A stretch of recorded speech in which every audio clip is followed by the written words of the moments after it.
with you. Okay, this is an impromptu video that occurred because I was just feeling bummed this morning. And so I just went and got my computer, and it's also really cold. My house is 65 degrees, y'all, in Texas. Because I don't turn on the heat, so I woke up, I was super cold, so I just didn't feel like moving. And so I was just laying in bed, and I got an email, and I have to share it, and I have to share more cool things about LDS, because you guys don't realize how extraordinary you guys are. Excuse me. Hold on, before I go into the email, well, no, I'll go into the email after. I got two really great emails that I want to talk about. Of what they're demonstrating. This is why LDS is so extraordinary. First off, we're going to talk about linear time because everyone loves the concept of time and proof and yada, yada, yada. Do you guys realize LDS has accomplished something very profound in a manner of a very short span of linear time compared to other paradigms that label themselves as religion? Because this is what I mean by like, I want to help you guys. Okay, let me back up because I'm getting all whimsy and inspired.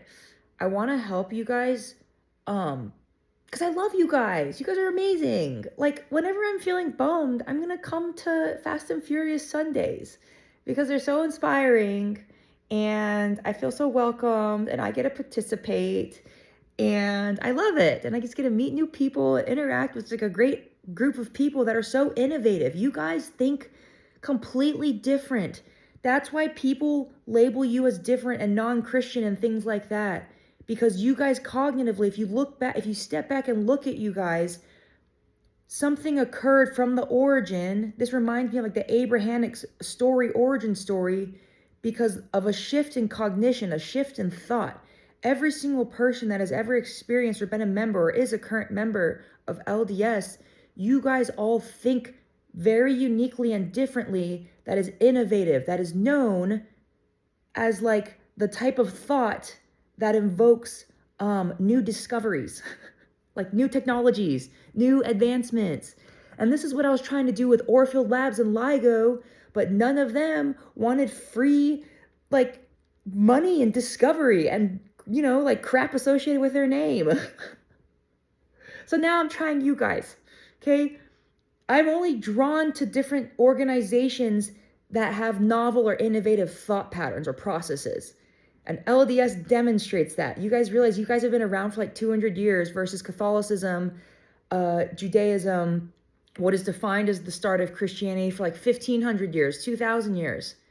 Further than that, Judaism has been around further than that, which is arguably why, right, a lot of people don't like them too, because they've found a system and basically LDS has copied the exact same thought and logic behind the origin of how Abraham and Sarah started, right? They started something, they started a capacity for thought, a perspective of how to think, the literal way, a schoolhouse of how to think, how to utilize your brain, how to perceive different things.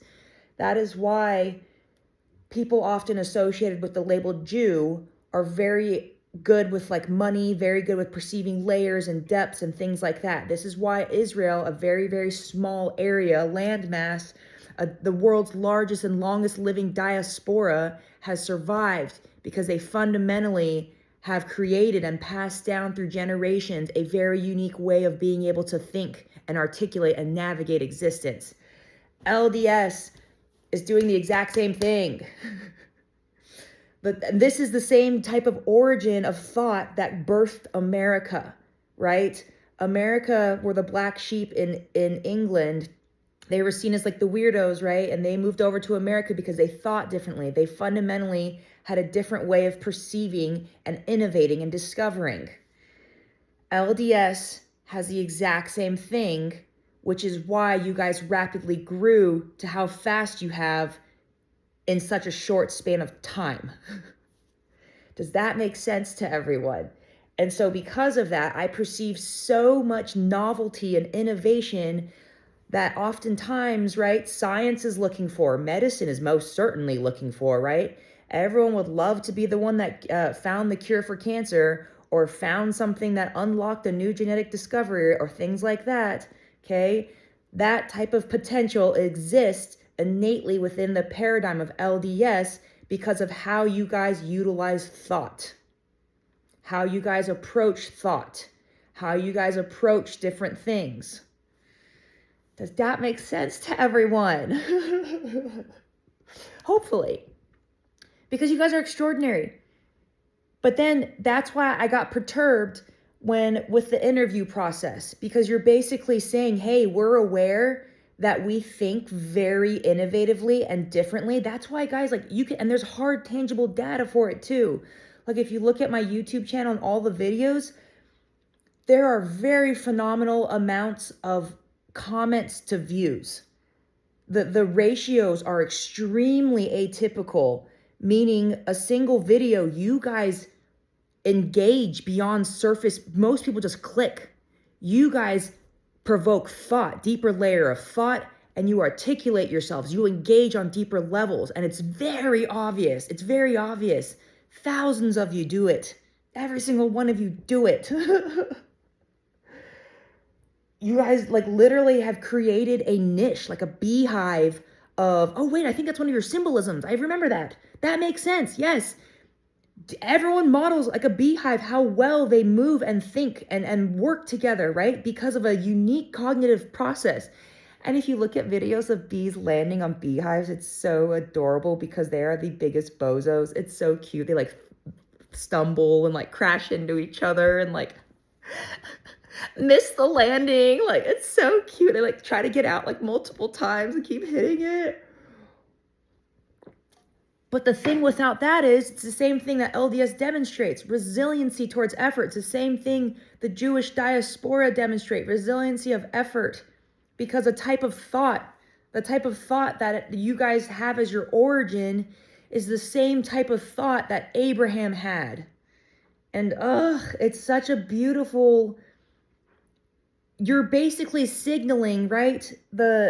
A new type of thought, a new innovative way of perceiving has arrived. You guys literally call yourselves the Latter-day Saints.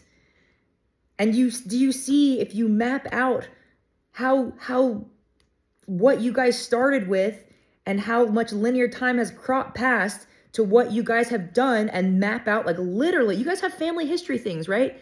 Map out the jobs, the professions, the outcomes. Do it how Malcolm Gladwell analyzed the statistical analysis of members or people that were once defined or labeled as LDS, and you will see a very unique pattern, an outlier of performance and what is defined as success and innovation and impact on society. Okay. You guys are the land of innovation. You know how excited I got, if you guys aren't aware of it, you know how excited I got about visiting LIGO, or how excited I got about visiting Orfield Labs, and they declined my invitations, or me trying to seek further engagement with them. That's how I felt with the interview process and how you guys were perceiving it. You guys literally made it into like an interview process of like getting into Harvard or Yale, right? Like getting into like these like prestigious universities, because I understand why, right? Because you guys have novelty of thought within your circle. And I'm unsure if you're aware of how deep that innovative thought and that capacity to have such a profound impact on the planet is. However, and we're going to give an example of that actually, because I got this email, so I was really bummed, and I was debating like what kind of email, because I was like, I want to give LDS like parting feedback that helps them recognize like what they have actually going on, right? Aside, like you can talk, I don't care about you can talk about the Holy Spirit, you can talk about Jesus, you can talk about God, you can talk about that stuff. I don't care.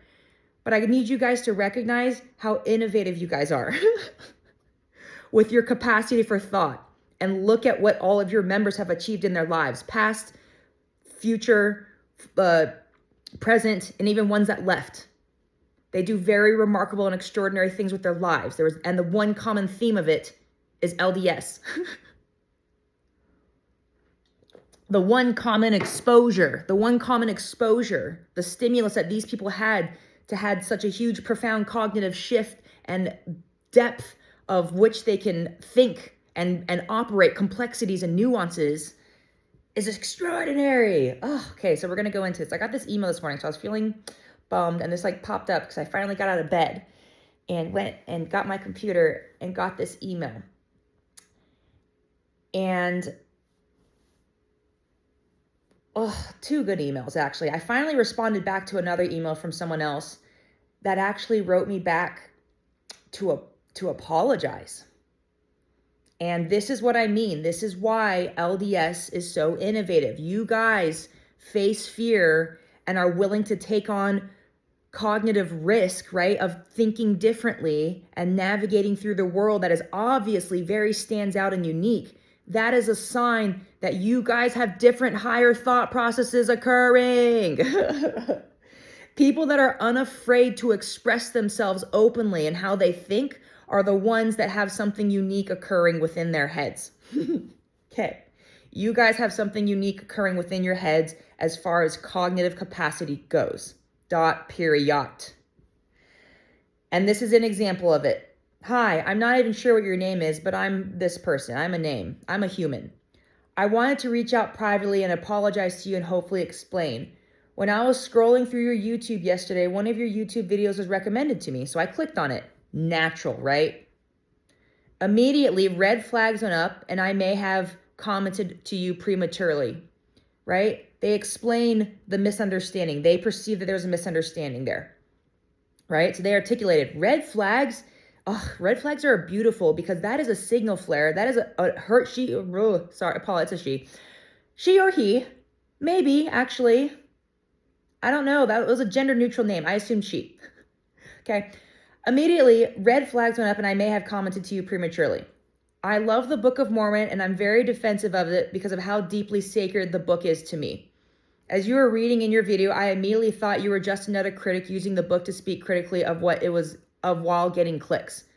Completely fair, right? That is completely fair because there are people out there on the surface layer that are trying to do that. And I would argue that those people that are also trying to like get clicks, there's also things that they're actually trying to get. And it's definitely not about clicks because to be quite frank, it is about the clicks because those people heavily rely on that source of validation and worth to perceive value of themselves, right? Those are the type of people that are seeking validation and understanding for what they have experienced and what they define as their truth, right? Someone that understands what they have what they have experienced and they're seeking validation for that, right? My engagement with LDS, I used it as a marker of, hey, which paradigms are innovative and where are the people that I can most help become aware of how unique their cognitive processes are. Okay? That's why I honed in on LDS. And to be quite frank, I didn't understand. This is not why I started this all. I learn with hindsight is 20/20 for a reason. So every time I do something, I think about what I have learned, what patterns I was perceiving, what was I seeing, what did I observe, how did I behave in that environment, why did I do this here, why did I do that, what was I trying to, I do all this with myself analytically. And so as I'm talking right now, I'm literally putting together all these aha moments, which is actually probably why I get so excited all the time because every second I'm just like, as I'm talking right now, I'm making more connections. Like I had no idea this is where this video was going to go, but it's going this way. Anyhow.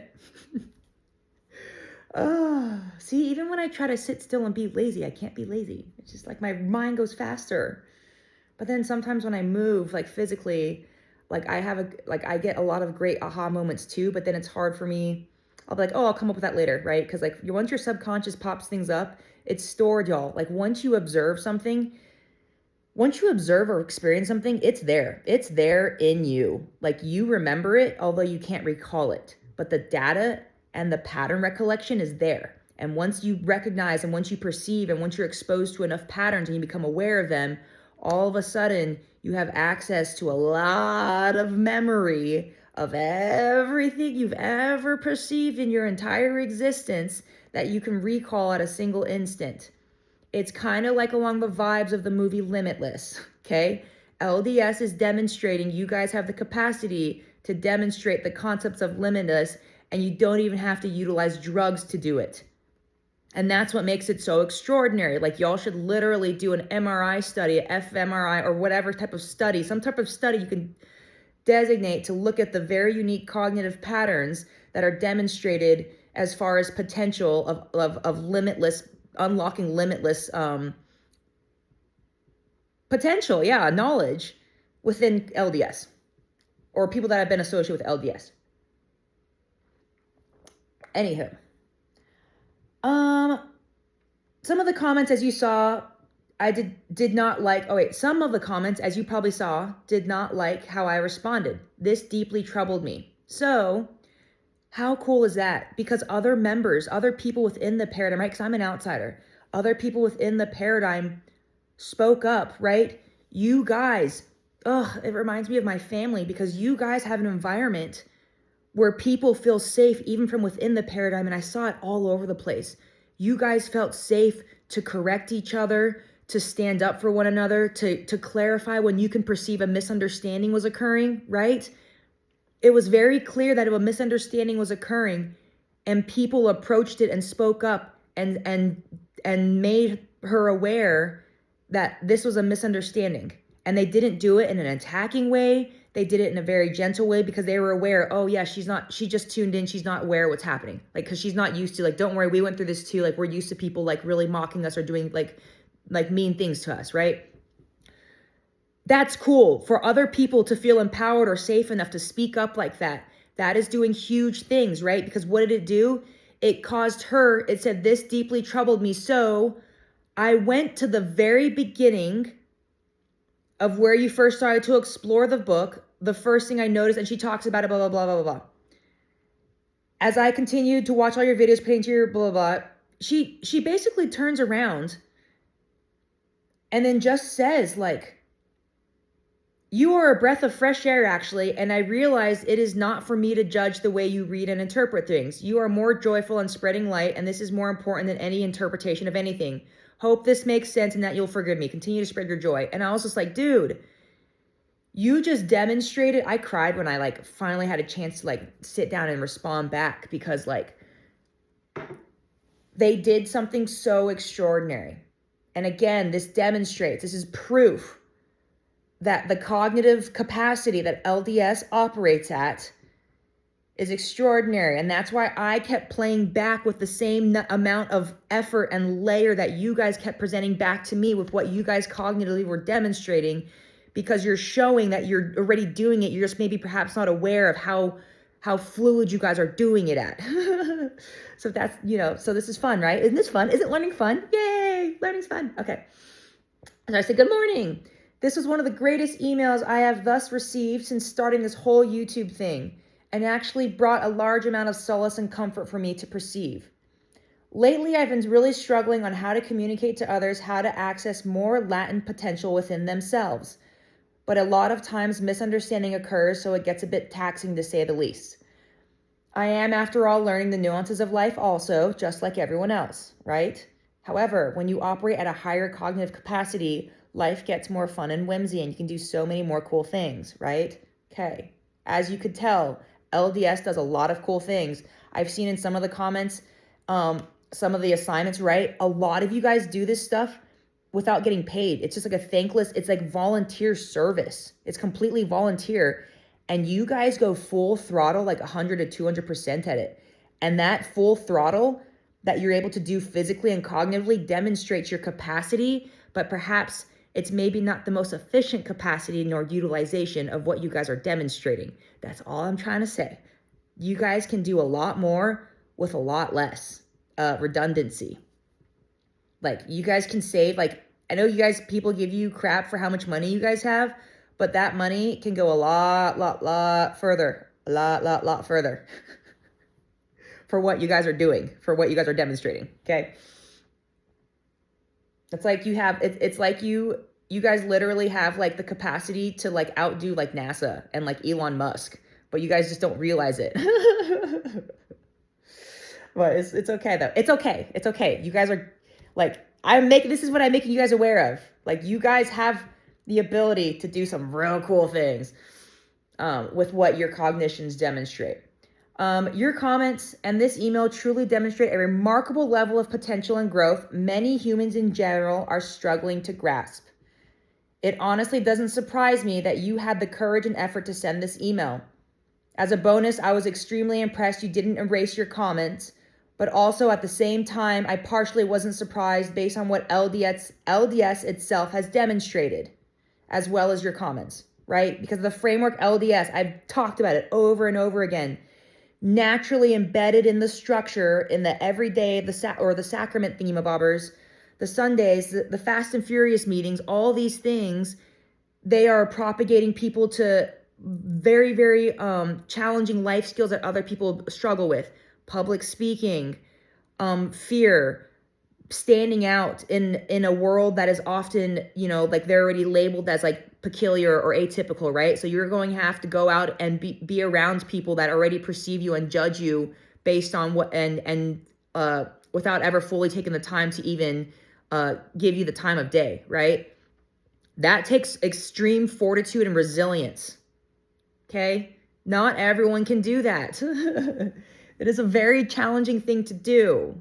Not everyone can even, right? That's why like being Jewish is very hard and taxing. That's why driving a Tesla has turned into a rite of passage in itself. I saw a bumper sticker yesterday that says, "This Tesla does not support Elon Musk."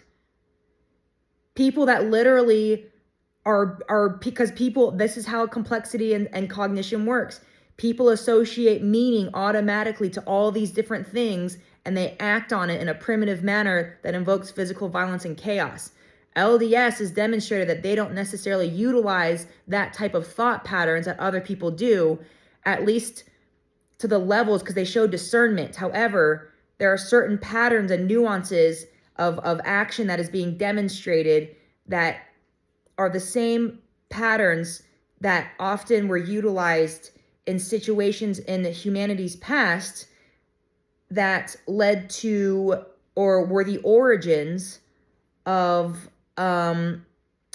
segregation, of racism, of intolerance. Okay, those same underlying movement patterns are they're not very obvious. However, their origins are present within the cognitive framework and demonstration of action.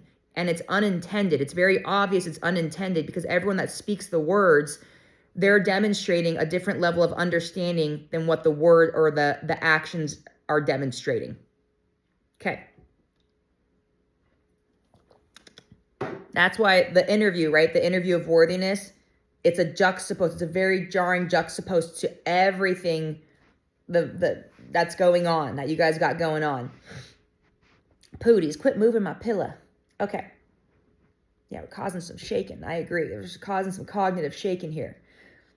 Right? And then also this person, right, emailed me, but then also I went back and looked and they didn't delete their comments. I've had people, right, when some sort of misunderstanding occurs and they become aware of it, they often delete and they get embarrassed or ashamed. This person was just like, my bad. I got what I did. I was learning.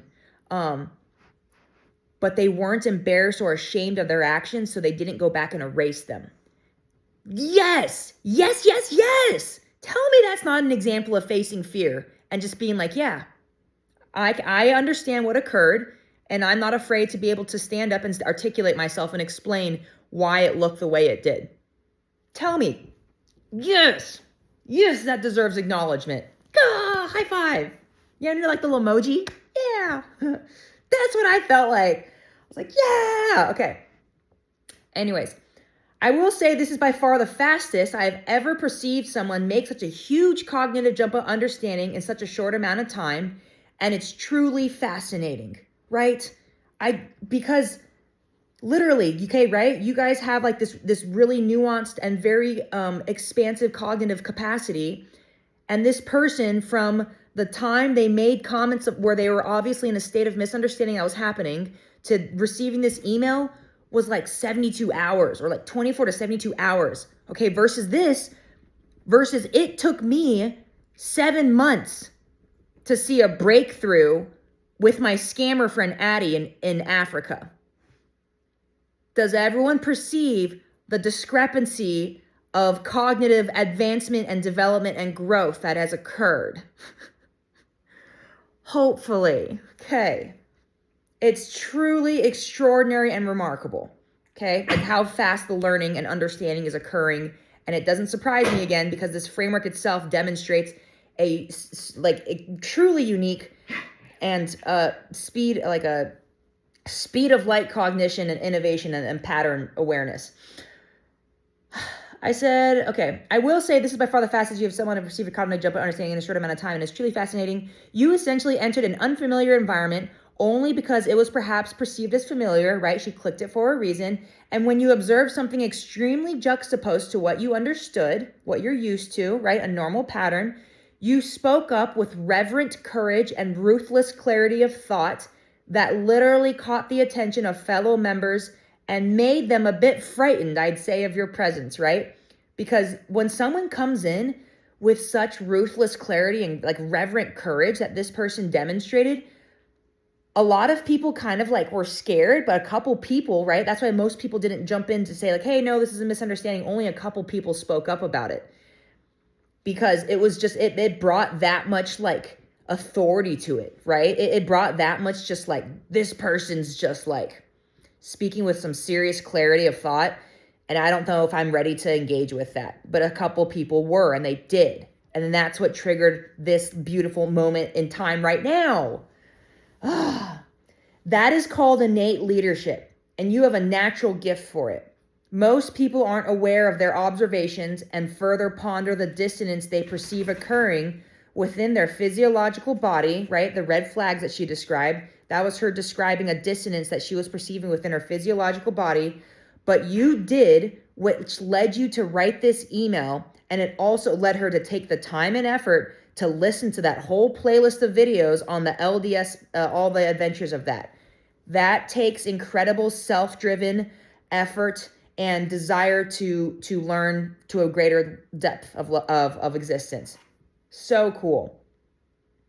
I said, that is honestly one of the greatest examples of humility, awareness, and understanding all packed into one human that I have observed external to myself.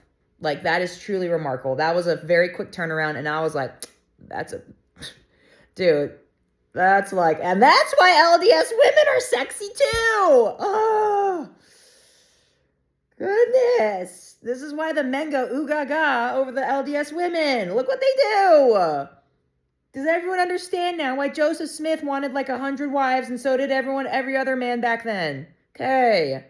And to be quite frank, some different paradigms do still believe that their reward is to be surrounded by beautiful women that are intelligent and that demonstrate what LDS women do. Okay. So everyone has their own motivations to seek greater depth of understanding. And LDS women are the perfect clickbait. They're just so beautiful and smart. Like, y'all, they said everyone see how extraordinary they are.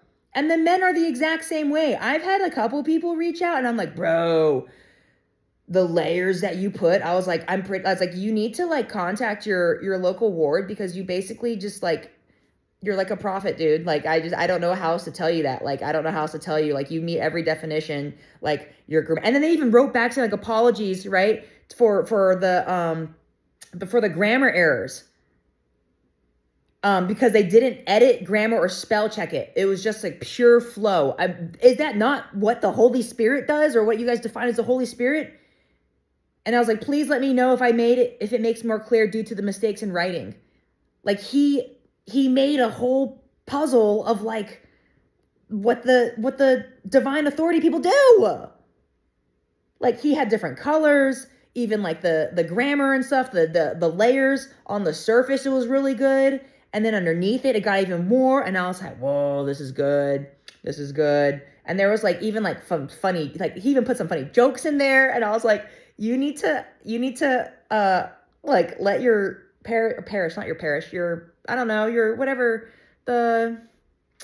what's it called? The stake words, the word stakes. Let them know, like you got some good cognitive goodies going on that you just created in that long email, in those couple long emails. Like, yeah, you've definitely hit all the criteria from what I've understood as divine authority in your email. Okay.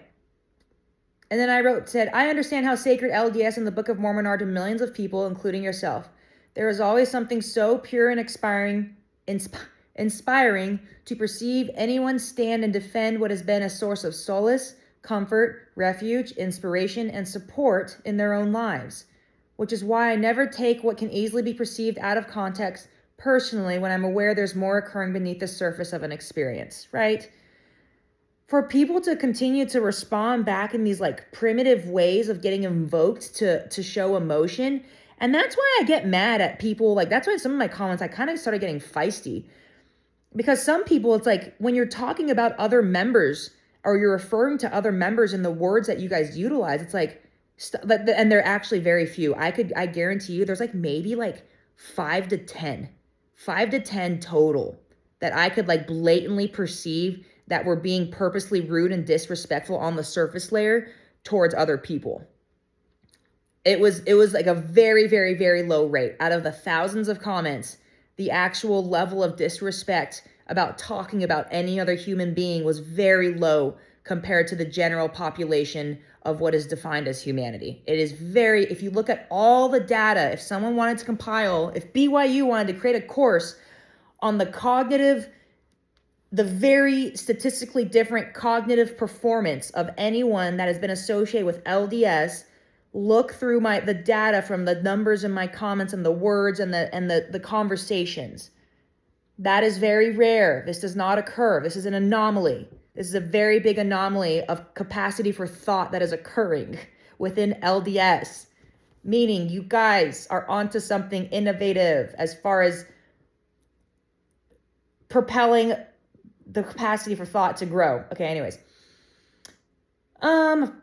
The red flags you mentioned are a good thing. That is you being aware of how you perceive movement, of you becoming more aware of how your own awareness works and behaves.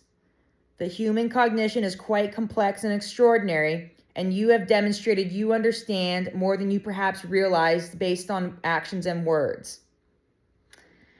Anyways, so hopefully other people can learn from that too. But I'm going to go to this other email because I got a present and I bought some stuff too because I was so touched. So I was like, right, I was feeling bummed. I was sitting in bed. I was cold. I even got my little like pixie pod thing that I picked up, which I didn't even use it. I just bought it because it's my prop. It's my prop. It says, hi, my friend. I hope this finds you in a gentle place today.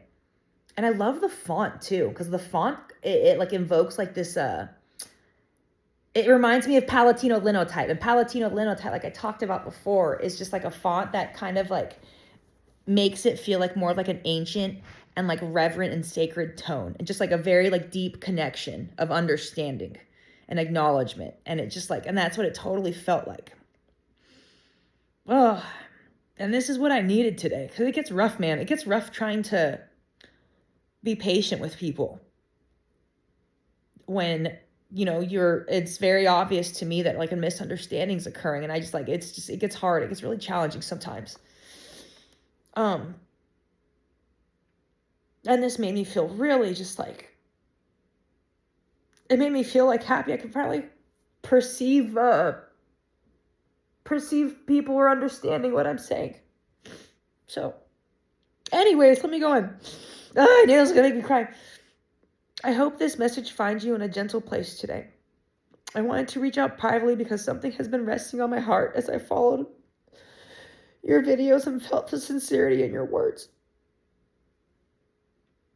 I own a small shop and we recently received a shipment from Kantha quilts from India. I'd never heard that word before. But I've heard India before, right? They are not even on our website yet. Each quilt is made from reclaimed saris, hand-stitched by women who have learned to take what was once discarded and turn it into something beautiful again. No two are ever alike. Each carries its own story, its own colors, its own identity. Every stitch is proof that broken can still be beautiful, and that restoration can be its own kind of miracle. We attach a small tag to each one that simply says, "You matter." And they boldened it and they put it in quotation marks. I avoid using quotation marks because I avoid it for different meanings. And the fact that this person did that, it just really stands out to me.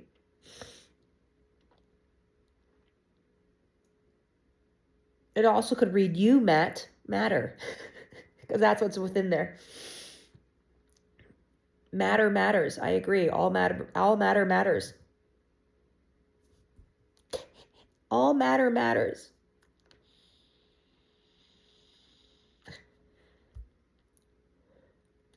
It is our quiet way of reminding anyone who receives one that identity is not erased by hardship, and that beauty often deepens through the very things that tried to undo us.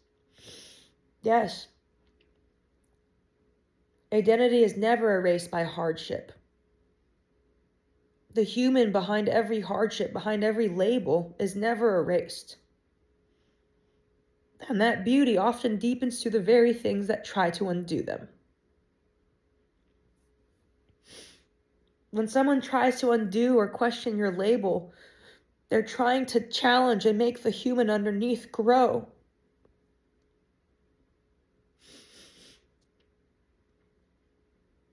As strange as it may sound, I feel very strongly that one of these quilts was meant for you.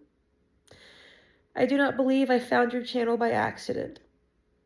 Christ has always been as one on one God, and he knows his sheep by name. Sometimes he nudges us toward the exact people we are meant to reach, even if we do not know why yet. I would love to send you one of the first quilts from this new collection as a gift. There is no requirement and no expectation of anything in return. I just felt impressed that this message of restoration and worth was meant to reach your hands. And he said, if you have a P.O. box or mailing address you feel comfortable sending, I'll be honored to send it to you. Thank you for being a voice of honesty, reflection, and spiritual sensitivity. You belong more than you realize, and your presence carries more weight than you know. And so that touched me, man. The layers there. The obvious layers, right? Obviously, this is coming from a member of LDS. And the member of LDS, right, to take sorries like that, that's unique. And so I went to the website because I wanted to see. I said, this person, right, I speak in a lot of complex layers. I purposely layer things because learning's supposed to be fun and exciting. And it makes you feel as if you're discovering something new. It's not meant to be like boring, right? That's why you guys have created one of the greatest whimsical puzzles, like of cognition, that your own members get to explore for all of like their entire lives if they choose to, or if they choose to leave, they're still supported by you guys. At least that's what I perceive. A lot of people are telling me stories that's not the case, and I refuse to acknowledge it, at least from that perspective. I acknowledge that perspective, but also I want them to acknowledge what LDS has done for them. Because it is one of the most extraordinary cognitive grounds of growth and opportunity to expand what the human mind, the awareness becomes aware of itself. That's so extraordinary. So I went to her website because I was curious. And the website was just so layered with so much beautiful, I'm going to pull it up again. It was just layered with so much beautiful symbolism, the words, every single word. And this is what I mean by, again, every single person within LDS, they demonstrate an extraordinary and unique capacity for thought. Look around at your communities, guys. Look at the people that are members. Look at the people that even leave or that are drawn to you guys. They're the innovators of humanity. They're the people that are the leaders, the discoverers, the ones that connect the dots, the ones that see things on a greater scale, the ones that can zoom into complexity and simplicity simultaneously. It's those people that demonstrate that cognitive pattern. And this person's website is no different. Everything like Matthew 5:13, Stay salty. I am staying salty with my tears, man. Like, everything made with intention. We choose each piece with care, meaning, and purpose. Wear what inspires you, strengthens you, and lifts your spirit. Curated pieces designed to help you feel confident and beautiful. A reminder that your light has purpose. Right? That's just like so empowering to anyone. And there's so much symbolism with it, y'all. Like, there's stuff pulled here from like religious stuff, from nature, from cosmology, from the cosmos, from Arabic, from fractalization patterns from Native American culture, from the Iron Age, from like the Bronze Age, from color symbolism from ancient Egypt, from like the tree of life, the flower of life, like from Native American stuff. There's so much symbolism there, so much everywhere. Circles and symmetries and patterns. And look, it even has a thing saying, don't cross me. And it's an atom. It looks like a molecular orbital pattern. That's a molecular orbital pattern. And then they've got this sterling silver split curve design that literally looks like a breastplate, or like a rib cage, right? A rib cage on one, and the other side is like a breastplate of like protection, of like showing the different layers of anatomy. See, there's just like so much cool stuff here. And so I ended up, right, I bought stuff because I was like, this is so cool. I want to buy stuff. And then that way she also gets my address that way, right? Oops, my battery's getting low. So I'll read what I wrote back. Good morning. Okay, not gonna lie, I definitely cried and needed this today. It was really hard for me to pivot during some of my actions and engagement with LDS, especially lately. And this really made me feel as if my efforts are beginning to become perceivable.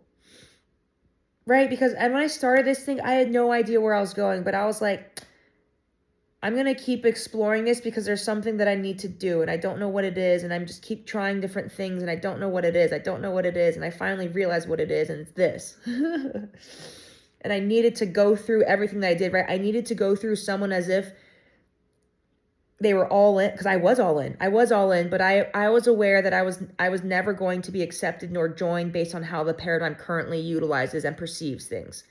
So I chose not to pursue that, right? Because I'm not going to change who I am in my explorations of existence in order to receive membership or invitation to be deemed worthy by anyone external to myself, including a paradigm, right?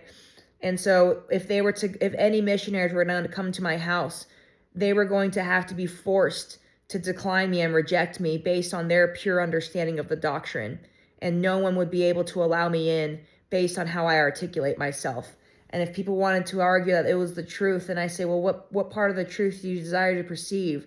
The truth that man perceives from their perspective, or the truth that existence perceives from existence perspective? And man falls underneath the hierarchy of existence because man loves hierarchy. Well, then name something or articulate something greater than the hierarchy of existence itself. Anyways, so that is why I didn't want to go through that meeting process, because it was not going to end well as far as whoever was going to have to be in the hot seat to reject me, because they could not formally deem me worthy of receiving invitation based on the policies and standards as they currently stand. And I can articulate to anyone from any perspective, from any point of that doctrine, from the surface layer to the depths, that demonstrate that I cannot be accepted into your paradigm based on what you guys are demonstrating or teaching. Okay, and so that is why it was very hard for me to pivot my actions. I've been in a lot of turmoil over this, guys. Like, it's been like, because I don't want to ever disrespect you guys, because you guys are like so extraordinary, you know? But I don't know how else to make you guys aware of like the thresholds of what's holding you back. What's holding you back from achieving whatever you guys are dreaming of doing with whatever LDS wants to do. I don't even know really what you guys are trying to do. But whatever you guys are trying to do, I just see it as extraordinary and huge potential to just like, yo, because I'm tired of airplanes. Like the stuff in Star Trek, like things with like gravitational waves. These are just like the start of what's possible, right? Faster than light travel is possible. These things are possible, but for some godforsaken reason, everyone stopped trying to actually literally pursue researching it and thinking about what it currently exists from a unique lens. And you guys have millions of you have a unique lens of perceiving the world. So get creative, get imaginative. You guys should not be afraid to express yourselves, articulate your thoughts aloud. Because that is how patterns and connections are made. Y'all, the entire all of next year's Nobel Prize or whatever could literally be won by like all Mormons. Okay? It could be a first in history, right? If there's any Mormon that desires a Nobel Prize for anything, by all means, you have the framework to do it. You have the resources to do it. Anyways, this is what I wrote back. I've been perceiving a lot of effort. I've been putting a lot of effort in on multiple fronts regarding trying to get my dreams to become reality. And it gets a bit taxing when linear time passes so slowly and potential remains stagnated. I've been actually lying in bed all morning so far, throwing myself a pity party. And I decided to get out of bed at least to grab my computer to respond to people. And your words were awaiting me. I would be more than honored to be gifted a quilt, especially as a result of your truly remarkable efforts. But now I am so curious and I wish to hear the story behind how your little shop and these quilts even came about. Saris are very traditional, and these are like the coverings that people wear, usually women. Saris are very traditional and unique groupings of humans and can often be perceived as a sacred garment. It is truly extraordinary that you're taking the ones who have been deemed worn or unusable and expanding the depth of its existence to something I'd argue to more profoundly sacred. Right?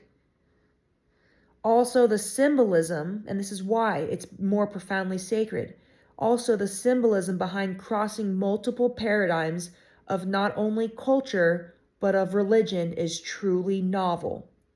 This simple gesture has incorporated LDS, Hindu, Muslim, Jain, Buddhist, and Sikh faiths, not to mention festivals, weddings, and other celebrations of existence, by simply making quilts out of reused saris, hiring those women to have those quilts and purchasing them and spreading them and gifting them to other people. That's so extraordinary, right? When has that been done before? When has LDS ever demonstrated, right? When has any religion has ever demonstrated a unity and a symbolism and a gesture, a true gesture of effort that crosses every single paradigm of religion like that? That's cool. That's like Jesus vibes, y'all. Yeah, another testament of Jesus. Yes, another perspective of Jesus. Yes, I agree. Okay. And then I wrote her, I said, I went to the website and looked at the merchandise, and there is a very beautiful theme of empowering each unique individual to truly know how value worthy and loved they are, regardless of any perspective. You truly honor the human in many profound ways, and the origin of where the components of the quilt even come from, along with the words you shared, are already weaving a beautiful tapestry of sacred and reverent proportions not even LDS has ever witnessed. There is so much beautiful symbolism, meaning, and purposely designed layers that you invoke with your shop that I obviously had to buy a few things that caught my attention. I gotta keep going before my battery dies. So I just keep crying. This is me being emotionally vulnerable and overwhelmed by the amount of love and inspiration that I feel and perceive from within LDS. And that's when I get the most clarity, actually, to be quite frank. I chose the white square earrings because she had like white square earrings. One, I've been wearing the same style earrings forever, like these pearl circles. I'm viewing them as my Catholic earrings since they're four corners, and I guess they have some sort of four corner vibes going on right now with their church decorations, right? Because as I explore Catholicism now, I want to make sure I respect them and show that I am putting forth effort to understand how they think, right? Because I want to go around and help every single paradigm how they think and show them how to expand their thoughts and to show them how extraordinary they are. Right, so that's why I'm getting the four corners. So I got the four corner earrings. And I guess to go along with the Catholic vibes, whenever I'm exploring Catholicism, I'm going to wear my 4-corner earrings in honor of them, right? And I'm kind of like transitioning, right? And I thought it was like a warm symbolism between LDS and Catholicism, like a handoff of connection, right? Because I perceive it as like this member of LDS is gifting me something. And as a gift also within her own shop, right? They have earrings symbolizing Catholicism and honoring Catholicism and what they're doing. And I coincidentally happen to be going through my explorations of starting to explore Catholicism. And I'm going to build off of LDS, y'all, because LDS is my origin framework, right? I'm going to build off of there. So everything I've perceived now is going to naturally factor in and correlate or connect with LDS. So it's this beautiful symbolism that I'm purchasing Catholicism symbolized earrings from an LDS framework, which is the triangle, which is why also I love triangles. Triangles are the most stable shape. Nature loves triangles. Existence loves triangles.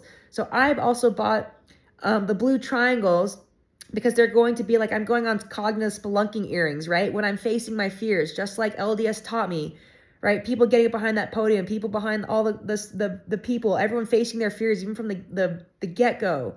Like kids going through the Aaronic style priesthood, right? Like Jaqueline, like too bad Jaqueline can't go through it too, right? She wants to be in the Aaronic, like présent. Okay, that's what I mean. That's what I mean by like separate but equal. Yes, everyone's aware of it, y'all. There's a giant elephant in the room, and it's obvious through the record of people that are in these leadership positions. And if you look at the words and the nuances of the doctrine, it never actually says that this is only male vibes. Those are all assumptions that humans made. Okay, which is beautiful. I love the assumptions, but now it's time to recognize what you're demonstrating, which is segregation, separate but equal. That's the same type of logic and thought patterns that humans utilized to persecute other humans and deem them as unworthy, as deem them as not being able to like be with us. There's no room for you here. No room at the end. Sound kind of familiar? Okay. So I bought the blue triangles because they remind me of whenever I'm going on an adventure, a curiosity adventure of facing my fears, of going out and challenging myself to become better, right? To learn more, to try to understand more. In honor of LDS, I bought those. And also, I said I do love triangles and the number 3, and water is coincidentally blue, right? The earrings are blue, which is coincidentally symbolic of words, and by thus association thought, right? I love thinking, I love using words. I also bought a sticker pack because I have a stash that I randomly utilize. I think I've shown that. Every time I'm writing a card or exploring imagination or existence itself, I like to have different stickers because they make the best surprise gifts or pick-me-up moments. I said, thank you again for reaching out and sharing your own inspiring story and efforts to truly understand what it means to be human. And I always capitalize the word human because I want to demonstrate and show that, hey, every human, I perceive every human as sacred, as reverent, as you guys perceive God. And I just don't understand why you guys don't perceive other humans that way. And so the only way I can invoke that level of reverence that I perceive other human life has is to capitalize it. Like you guys do, and like everyone else does, to show reverence for something, respect for something. Right? That is why I is always capitalized when everyone utilizes it. The English language doesn't have, when I is independent, it's never lowercase. Because that is showing respect and reverence for yourself. Even language itself, words, is trying to reflect back to your awareness how sacred and reverent you are. Each life. Okay, I'm gonna stop now. I can't stop crying. This was a great day. I think I might go actually, because I've realized I love exploring cemeteries, because to perceive and places where tragedy and loss of physical life has occurred, because that's where I get to perceive how humans view life. How do they truly honor it? Do they value it? What do I do with it once it's gone? And I just have so many fascinating and just like moments of clarity and solitude that are just really bring the most astounding sense of peace